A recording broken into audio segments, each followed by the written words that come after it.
Welcome to The Explainer. Today we're jumping into a question in economics that's, well, it's surprisingly controversial. And to get our answer, we're going to use a famous Nobel Prize-winning model as our guide. So let's get right to it. Here's the puzzle. Can a growing population actually shrink an economy? I mean, your gut reaction is probably, no way, right? More people means more workers, and that has to mean a bigger economy. But what if that's not the whole story? The Solow growth model tells us we need to look a little deeper. Okay, so to really wrap our heads around this, we first need to break down the two big forces that are always shaping an economy. Think of them as two sides of a coin. It's basically a constant tug-of-war. On one hand, you've got investment. This is everything we build, the tools, the machines, the factories, all the stuff that helps workers be productive. But on the other hand, you have depreciation. And that's just a fact of life, right? Things get old, they wear out, they break down. You know, there's a really great analogy for this. Think about your country's entire stock of tools and infrastructure, what economists call capital, as one big car. If you don't keep investing in it, doing the oil changes, replacing the tires, it's just going to run down. And the less you can use it, the less you can produce. All right, so that seems straightforward enough. Investment builds things up, depreciation wears them down. Easy. But here's where it gets really interesting. This is the twist. What happens when you throw a growing population into that mix? Well, this brings us to a really powerful idea called capital dilution. And it's a super important concept. See, more people doesn't necessarily break the machines faster, but it means you have to share them. The existing tools get spread thinner. So if you used to have one tractor for 10 farmers, well, now you might have that same tractor for 20 farmers. Each person gets less. And this is the core insight from the Solow model, the big takeaway. It says that population growth acts just like depreciation. It's this other force that's constantly wearing down the amount of capital each worker has to use. So think about it. Now your investment dollars are fighting a war on two fronts. You're not just trying to replace the machines that are breaking down. You also have to find a way to equip all these new workers who are entering the workforce every year. It makes it so much harder to just tread water, let alone actually get ahead. So what's the upshot of all this? Well, this whole line of thinking leads to a pretty stark prediction, a prediction we can actually test by looking at the real world. And the prediction is this: all other things being equal, countries with higher population growth are going to end up with less capital for each worker, and that means they'll have lower incomes in the long run. It's a really powerful statement. You can literally follow the chain reaction. High population growth leads to less capital per worker. That in turn makes each worker less productive. And what happens when people are less productive? They earn less, lower income per person. It's a domino effect. Okay, but that's the model. That's the theory. Does it actually hold up when we look at the real world? Let's take a look at the data. And wow, when you put the numbers on a chart, the pattern is pretty hard to ignore. You've got countries with high population growth like Pakistan and Egypt, and they tend to have lower income levels. And then you look at the other side of the coin, countries with low population growth like Germany and Denmark, and they tend to have much higher incomes. It's a really strong correlation. Now, if you want a real-world experiment, look no further than China. They were facing this exact problem of capital dilution from rapid population growth. Their solution? The one-child policy, which drastically slowed things down. And what happened?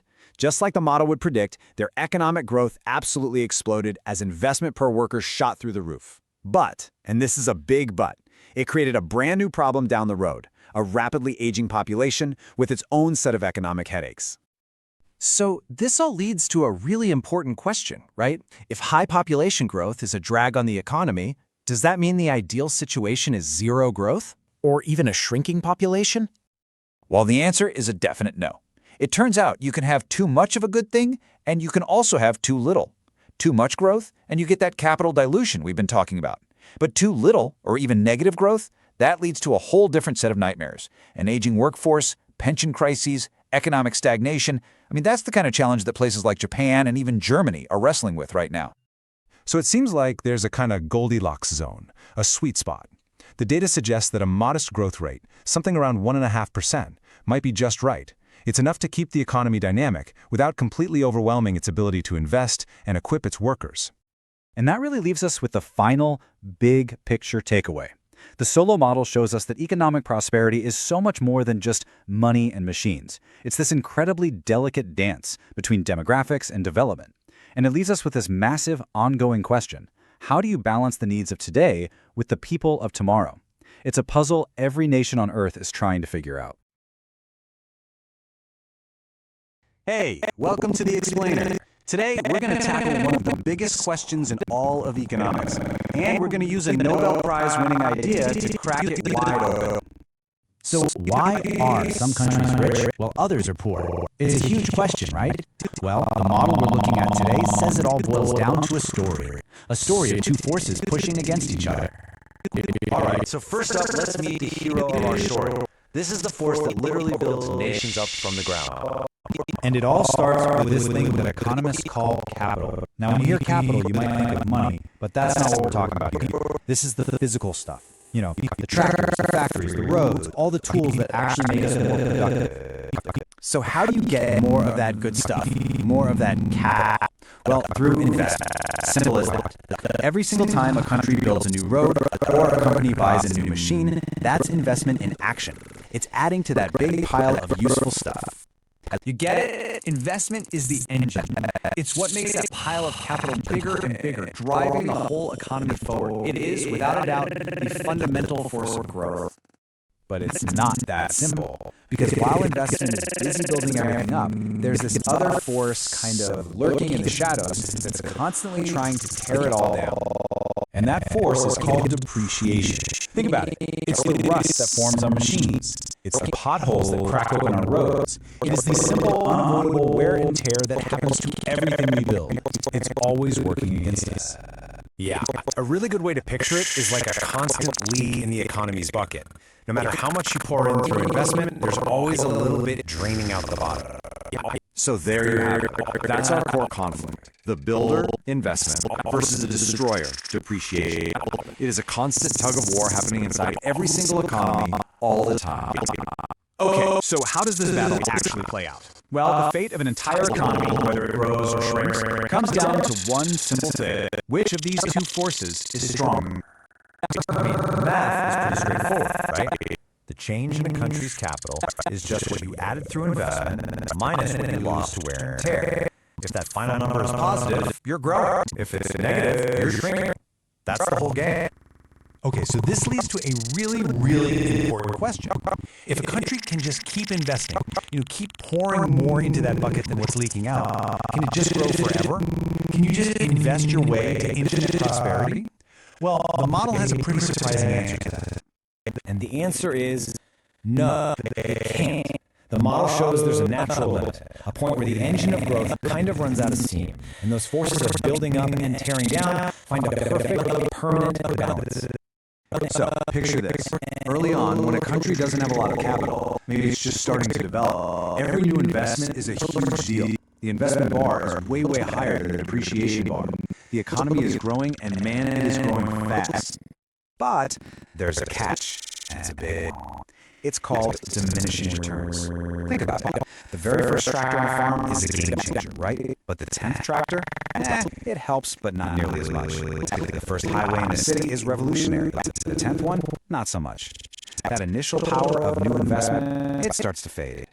So eventually, you get to this point where the gains from new investment have gotten smaller and smaller and smaller until they're just barely enough to cover the cost of all the stuff that's breaking down and wearing out. At that point, your investment perfectly equals your depreciation.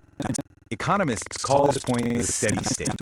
It's not that the engine is broken, it's still running, but it's only running fast enough to stay in the same place. All that new investment is just going towards repairs, basically. And when that happens, growth per person, it just stops. It grinds to a halt. Okay, so this is where the model gets really powerful for understanding the real world. If investment is the key to getting rich, then what's stopping poorer countries from just, hitting the gas? Why can't they just invest more and catch up? Well, the answer lies in a really painful trade-off. See, every single dollar a country produces can only go to one of two places. It can be consumed right now, for food, clothes, housing, or it can be saved and invested to build for the future. You can't do both with the same dollar. So in a really poor country, think about it. Almost everything they produce has to go towards just surviving, feeding people, providing basic shelter. When you're living on the edge, there's basically nothing left over to put aside for savings and investment. Now look at the difference with a wealthy nation. It's night and day. They can easily cover all their basic needs and still have a ton of money left over. In this example, 30% they can pour right back into savings and investment to grow even more. And that right there, that is the poverty trap. It's a brutal dilemma. To grow, you've got to invest. To invest, you've got to save. But how can you possibly save anything when you're just struggling to survive day to day? It's this vicious cycle that is just incredibly hard to break out of. So this model really shows us just how critical savings and investment are. But it also leaves us with one last really fascinating question. What's the perfect amount to save? Is it possible to save too much? Can you invest so heavily in the future that you actually end up hurting the people living in the present? Now that's a great topic for another explainer.